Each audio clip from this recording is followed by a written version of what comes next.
Da li je za članstvo u NATO-u važno riješiti problem korupcije i zašto? Svaka država treba protiv korupcije i organizovanog kriminala da se bori svakodnevno mehanizmima pravne države i da ta borba bude što efikasnija. Nikako članstvo u NATO ili u bilo kojoj drugoj međunarodnoj organizaciji ne smije da bude motiv uređenoj državi da se bori protiv korupcije i organizovanog kriminala. To je jednostavno njen svakodnevni zadatak. NATO je prije svega vojna organizacija, međutim ne samo vojna, ona je politička organizacija i zajednica demokratije. I ako kažemo da je zajednica demokratije, onda je jasno da se mora baštiniti sve ono što je standard jednog demokratskog sistema, a to je pravna država i vladavina prava. Kad kažemo pravna država i vladavina prava, onda se to odnosi na jake institucije, na građenje integriteta državnih institucija koje imaju kapacitet, izgrađenu otpornost na izazove koje nosi korupcija, na pritisak koje stvara organizovani kriminal. To u tom smislu jeste važno pitanje rješavanja korupcije za članstvo u NATO. Tako da u zavisnosti od toga koliko dobro se izborimo sa pitanjem korupcije, naše članstvo će biti više ili manje opredjeljeno. Nas ne treba demokratiji da uče vojni savezi.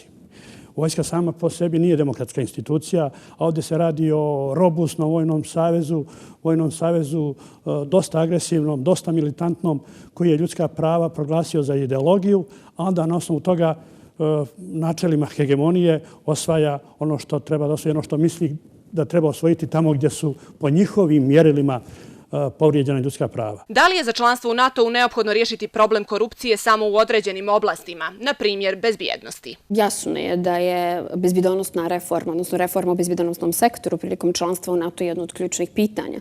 Međutim, korupcija jeste jedan širi društveni fenomen, i pravni, i politički, i ekonomski, i onda u tom smislu korupciju ne možemo izdvajati, izuzimati iz jednog segmenta društva, iz jedne sfere. Ona se, kao što je sama po svojoj prirodi sistemski mora i odstranjivati, te u tom smislu je nemoguće se vezati samo za jedan bezbjednosni sektor. U tom smislu, važno je napomenuti da dva procesa koja su paralelna, koja su istovremena, proces ka NATO i proces ka Evropskoj uniji, su komplementarni. I u tom smislu sve ono što je zadatak za Evropsku uniju jeste i zadatak za NATO. Žalostno je to ako država treba da ima neki dodatni motiv u borbi protiv organizovanog kriminala i korupcije.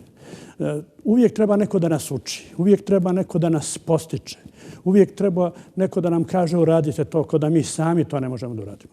Pa mi smo država, mi nismo maloljetni, država nije maloljetna. Crna Gora je stara država, prastara država i nema potrebe da nas neko uči. To treba da bude dio našeg života, to se podrazumijeva samo po sebi.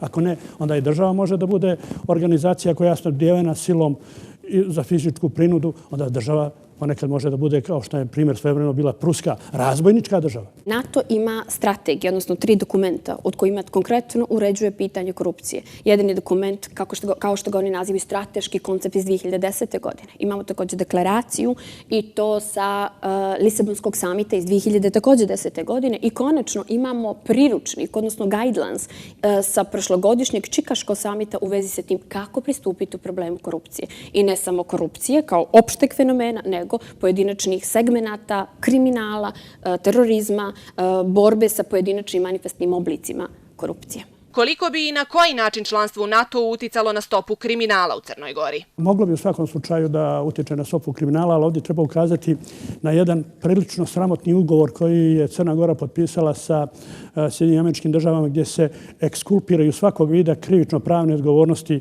američki vojnici prilikom izvršenja bilo koje vrste djela na teritoriji Crne Gore. Stepen kriminala koji ima jedna zemlja varira u zavisnosti od tipa pojavnog o kome je riječ. Konkretno kad govorimo recimo o cyber kriminalu, taj impact faktor, odnosno taj stepen, može biti veliki u članicama NATO-a. S druge strane, neki impact faktor kada je riječ o kriminalu, odnosno manifestnom kriminalu, recimo evo pominjem pirateriju, on će biti značajno nizak, jer je to nešto na što su navikle članice NATO, što ne predstavlja novu pojavu u sistemu. I još je važno napomenuti da taj faktor generalno, odnosno stepen kriminala može biti visok kada je u pitanju članice NATO. Zašto? Logičan je odgovor.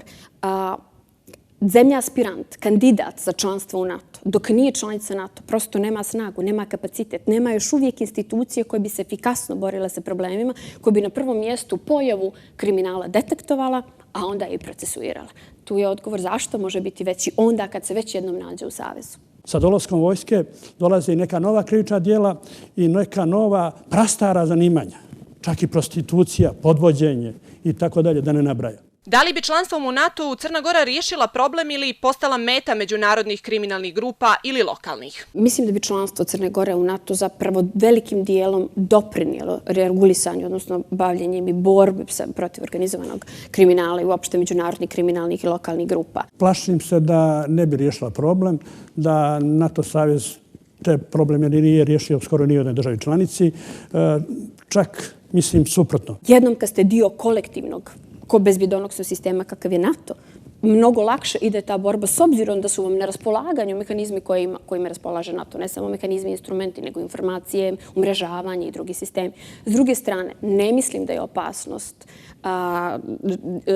povećana time što ćemo postati članice NATO-a i imamo konkretne primjere. Mislim da možemo pomenuti primjer Hrvatske, koja je 2009. članica, dakle već 4 godine, Albanije, koja je već 4 godine članica, Slovenija, Rumunija, Bugarska, koje su već nekih 9 godina u članstvu sa NATO-om. I u tom smislu njihova iskustva pokazuju da nije došlo do povećanog izlaganja njih, odnosno povećanog izlaganja njih kao meta. Ono što je generalno poznato jeste da su te simbolične mete, oni koji znače NATO, zapravo zemlje koje su lideri u NATO, a to zasigurno nijesmo mi. Ima dosta država koje imaju negativan odnos prema NATO. Ima dosta država koje su izgubile samostalnost zahvaljujući intervenciji NATO-a, zahvaljujući borbi za ljudska prava. Ima dosta država gdje je promijenjena vlast nasilno, mimo volje naroda.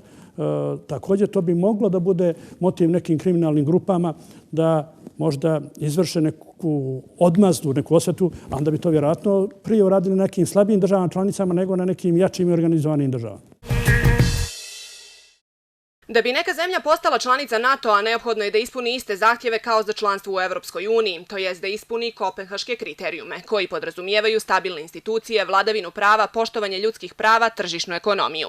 NATO nema posebna tijela koja se bave borbom protiv korupcije i organizovanog kriminala, tako Crna Gora o tome nije podnosila posebne izvještaje alijansi.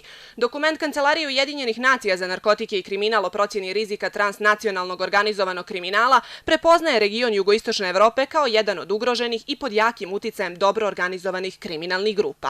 U istom dokumentu se ističe i da je najveći problem regiona ipak lokalni, korupcija.